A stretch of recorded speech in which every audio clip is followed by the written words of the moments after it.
Good news, people, or should I say bad news for Stadia owners.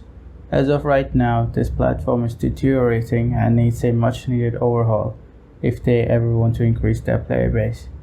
They also face a stark competition from other company services like Microsoft's Game Pass. The latest development surrounding Stadia is its product head, John Justice, leaving Google. John joined Stadia back in 2019 when Stadia was preparing for its launch. This could be due to lack of player base and a questionable business model where customers pay a subscription fee and also pay for the games they want to play on Stadia. Even John Justice hadn't disclosed publicly the reason for his departure. Maybe he didn't want to diss Stadia on his way out, or was saddened by seeing how little progress Stadia has made. Or maybe Google just decided that he can no longer manage Stadia, either of the above reasons. John Justice oversaw the consumer's experience for Stadia. Back in December, he did say that Google would no longer discuss features before they are ready, as they don't want to overpromise customers. Considering the overdependence on good internet connection and that it's only cloud-based, meaning if Stadia shut down, players who bought games on it will also lose these games forever.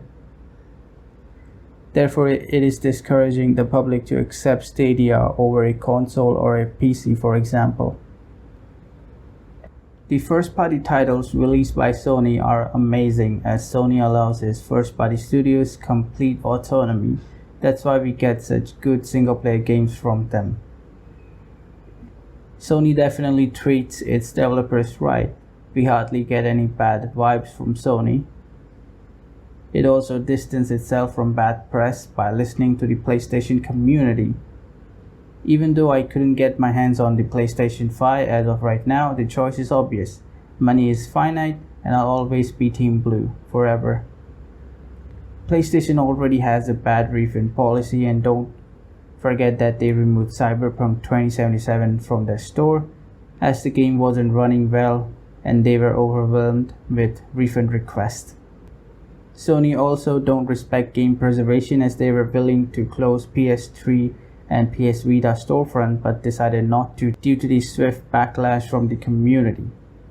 Sony got a bad press when it decided against crossplay feature for Fortnite on PlayStation, even though Xbox and Nintendo were fine with it.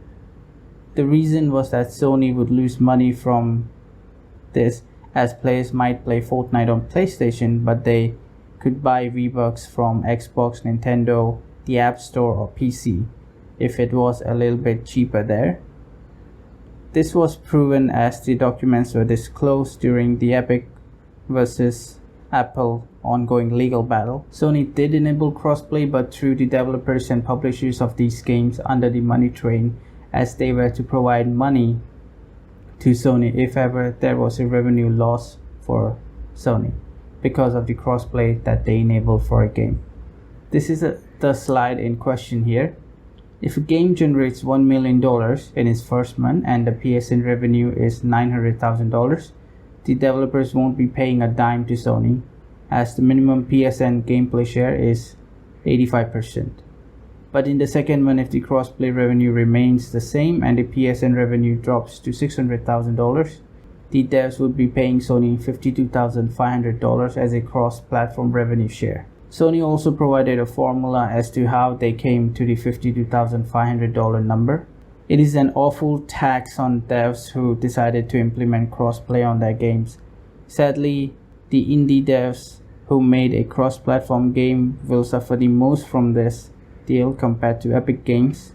Only Sony is pursuing this awful business practice, which is then confirmed by CEO of Epic Games, Tim Sweeney.